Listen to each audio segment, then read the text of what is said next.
Olá, o meu nome é Heloísa e hoje nós escolhemos como tema para essa palestra administração do estresse. Quando a palavra estresse surge na sua tela mental, qual é a ideia que você tem? Qual é o pensamento, qual é a emoção que essa palavra representa para você? Provavelmente, isso que você pensou aí agora são os efeitos causados pelo estresse. Vamos entender um pouquinho mais? E agora eu acho que você vai ter uma surpresa, pois eu vou lhe dizer que o estresse, ele não é nem bom e nem ruim. Vamos seguindo? O estresse, ele não é o vilão. O vilão é o seu estilo de vida. O estresse, ele aumenta a produtividade. Em contrapartida, ele diminui a imunidade. Ainda, o estresse é exatamente a diferença entre o potencial do indivíduo e o desafio que ele precisa enfrentar. E agora eu vou utilizar uma história que ela circulou pela internet, talvez você até a conheça, mas vale a pena relembrar. Os japoneses têm por costume consumir peixe cru. Há muito tempo que o peixe se afastou da costa do Japão. E aí as empresas pesqueiras precisaram ir para alto mar para pegar esse peixe. Pegavam o peixe, traziam até a costa e quando eles iam provar esse peixe não estava bom para o consumo. Tiveram a ideia de criar nos navios grandes tanques onde eles pegavam o peixe, colocavam os peixes nesse tanque, vinham até a costa, abatiam o peixe. O gosto também não era agradável, havia melhorado, mas não era tão agradável assim. Em um certo momento, junto com os peixes pescados, veio um pequeno tubarão. Esse tubarão comeu alguns peixes. Quando eles abateram esses peixes e foram provar o seu sabor, ficaram surpreendidos com o frescor, a textura e o sabor desses peixes. Moral da história: sempre é interessante um pequeno tubarão no seu tanque. Ele vai estimular você. Vamos começar então a trocar a palavra estresse por desafios. Mas lembre-se, se o tubarão for muito grande, com certeza não sobrará peixe nenhum nesse tanque. Vamos à sequência? As pessoas confundem pressão com estresse. Pressão é o conjunto de exigências, enquanto que estresse é a reação do seu organismo perante uma exigência. Vamos agora simular uma situação. Uma aldeia, lá na pré-história, em que um dos membros vai até o riacho para pegar água, para abastecer essa pequena aldeia. E ele se depara na outra margem com um belo animal, que é um tigre dente de sabre. Esse animal já está em extinção, uma pena. Assim que ele observa este tigre, o seu sistema simpático, grave esse nome, é acionado. O hipotálamo começa a liberar adrenalina para bombear ainda mais o seu coração, que irá mandar mais sangue para todos os músculos do seu corpo. As suas pupilas se dilatam, a sua pele se arrepia, as suas unhas ficam naquele momento ainda mais fortes. E você tem, nesse momento, duas atitudes. Ou você luta com esse tigre dente de sabre, ou você foge, ou você sai correndo. Foi dado um nome a essa cena, a essa situação. É chamado de síndrome da luta ou fuga. E agora eu quero perguntar para você: qual é a sua reação perante uma situação exatamente como eu descrevi agora? Então, uma situação em que você não se sente capaz de enfrentá-la. A nossa sociedade não permite que nós, mediante uma situação de confronto, a gente se atraque com as pessoas para tentar resolver isso no braço. Não, isso não é civilizado, né? E nem também sair correndo quando você percebe que não consegue atender a uma necessidade. Mas durante o nosso dia, às vezes várias vezes ao dia, nós nos deparamos com um tigre dente de sabre. E normalmente o que a gente faz? A gente ignora, fazemos de conta que ele nem está lá, ou colocamos ele para debaixo de um tapete, mas ele continua ali. Qual é a diferença daquele homem na pré-história, com todo o sistema simpático dele acionado, pois ele está em um momento de perigo, conosco, nesse momento, no século 21? Nenhuma diferença. Só que toda aquela adrenalina que foi lançada na sua corrente sanguínea, ela vai permanecer lá. Agora você imagina isso com frequência, isso todos os dias. Vamos seguir, para entender um pouquinho mais como tudo isso funciona. E aí, as pessoas me perguntam, mas o que é que eu vou fazer? Com um único verbo, você consegue começar a administrar o estresse. E o verbo é adaptar. Então a sugestão é que você comece a se adaptar às situações que te causam estresse. E agora eu venho com uma pergunta: o que te causa estresse? Você já fez uma relação e foi ali item por item para se adaptar, item por item, para resolver todos esses itens que te causam estresse? Então, a primeira coisa a fazer, assim que nós concluirmos essa palestra, vai lá, ou abre o seu computador, ou no celular, ou até uma folha de papel e começa a relacionar tudo que te causa estresse.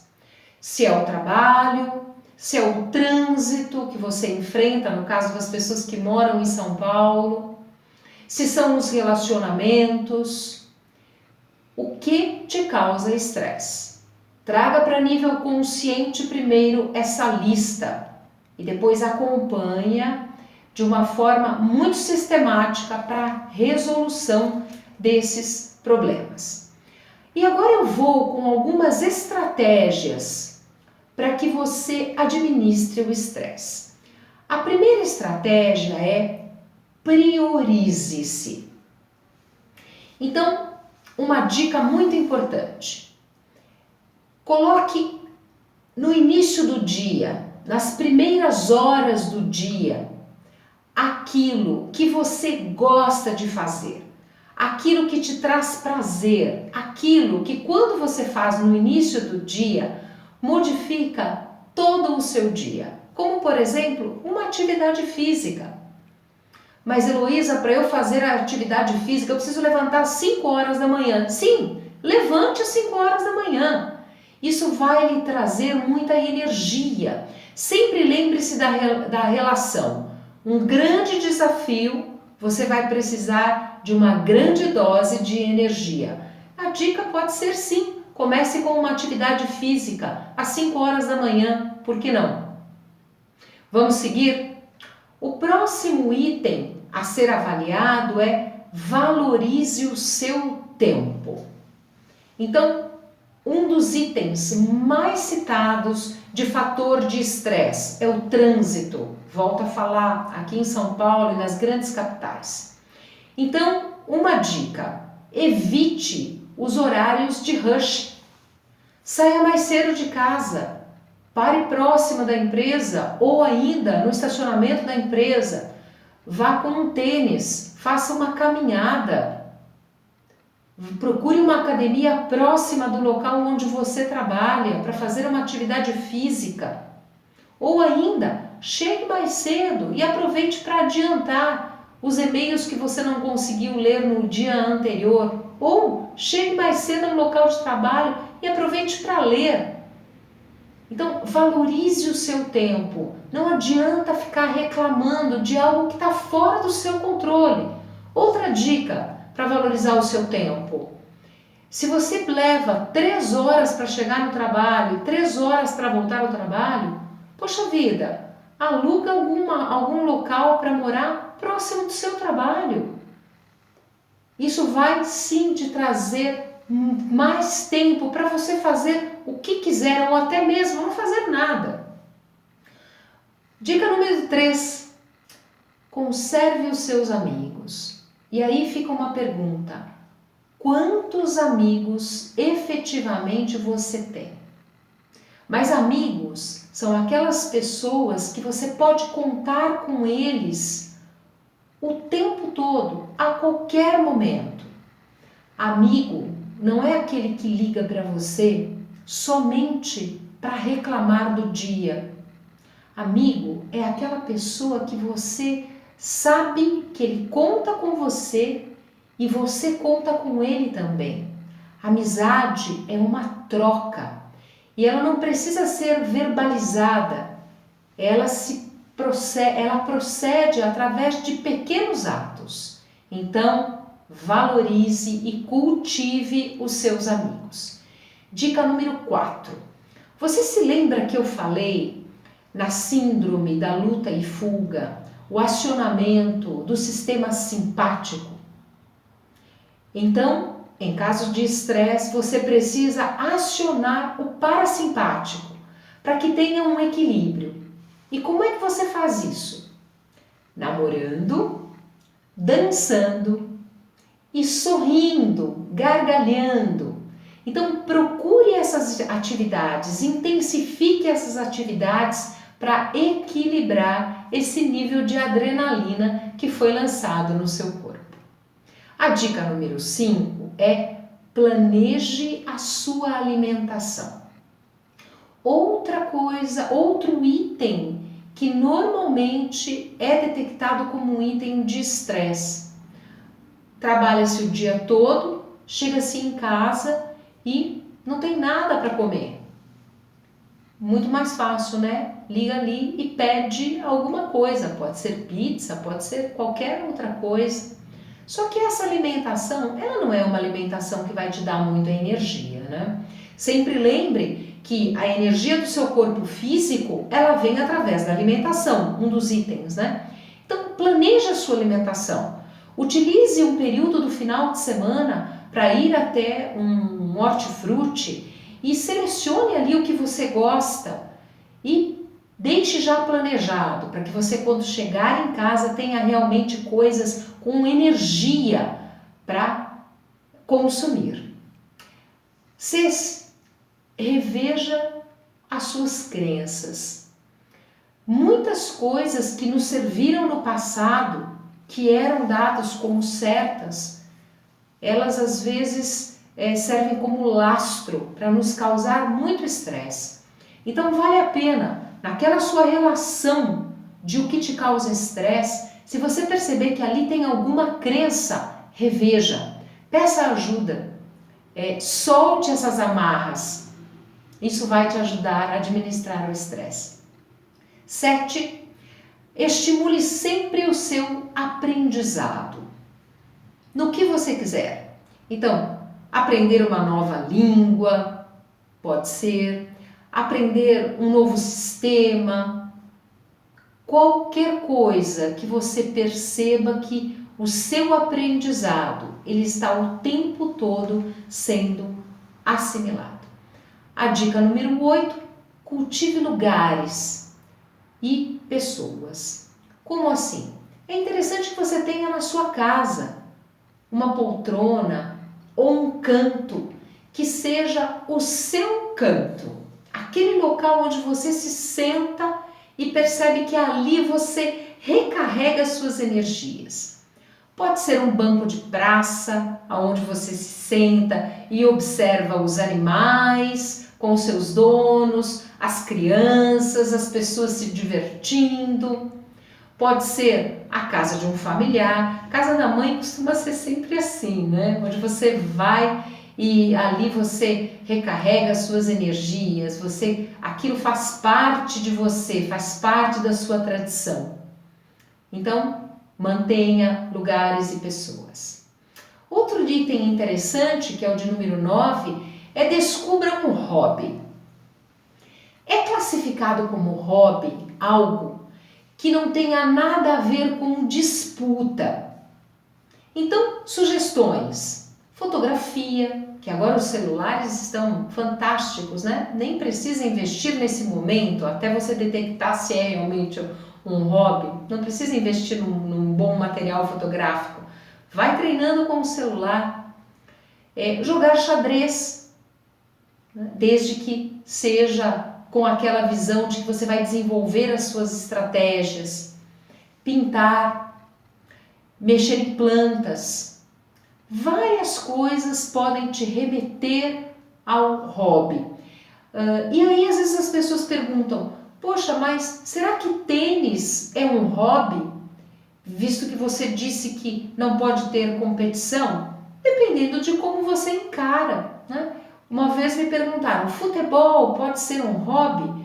Depende. Na maioria das vezes, quando se joga futebol, se joga como sendo o último jogo da vida. Então, entrou a competição, deixou de ser hobby e pode causar estresse. Então, fica atento, né? Não pode te causar estresse. Se te causar estresse, não é hobby, ok?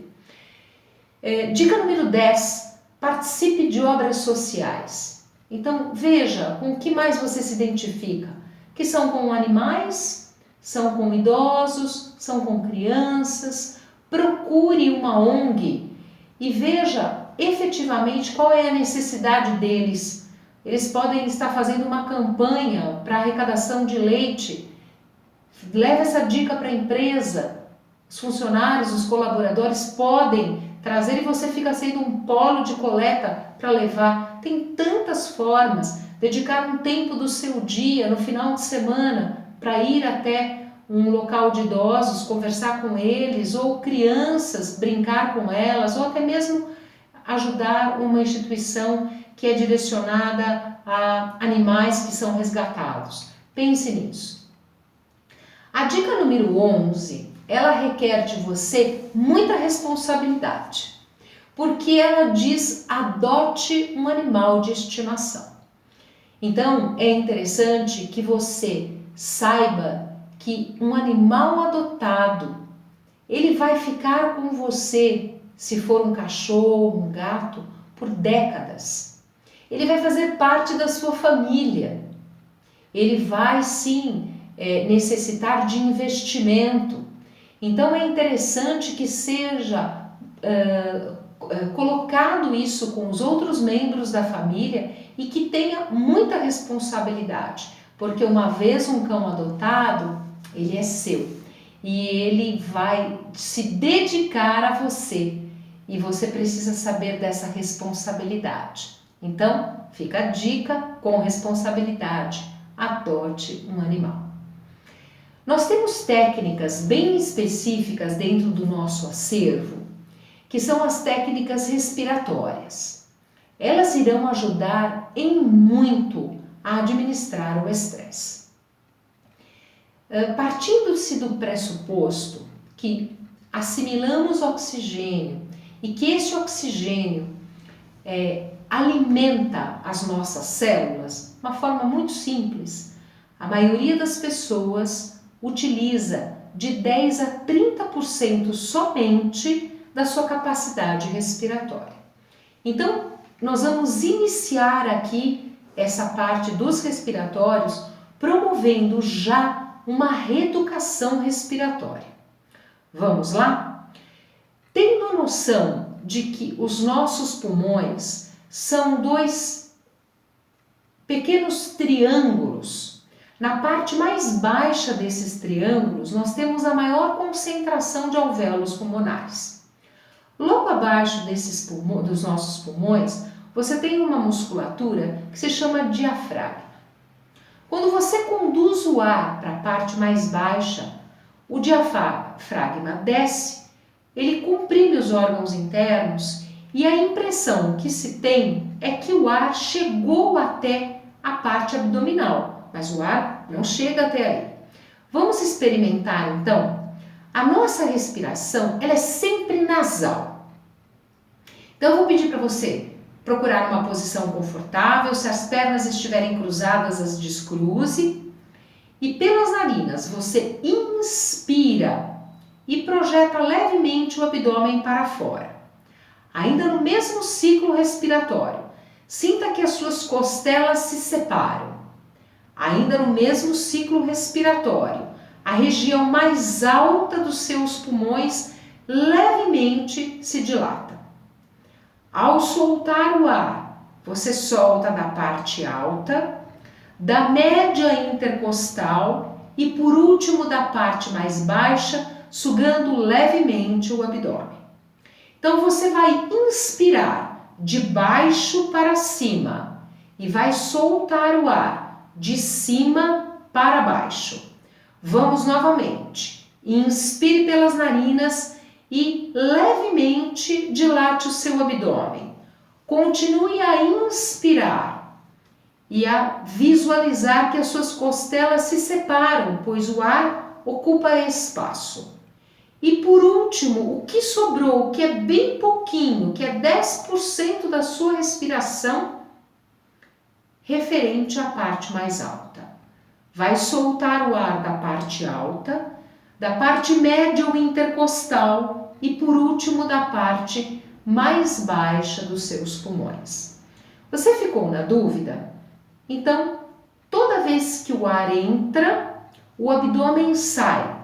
Toda vez que o ar sai, o abdômen entra. Ar para dentro, abdômen para fora. Ar para fora, abdômen para dentro. Ficou na dúvida? Eu vou esclarecer um pouquinho mais. Imagine que os seus pulmões são compostos por dois balões, duas bexigas.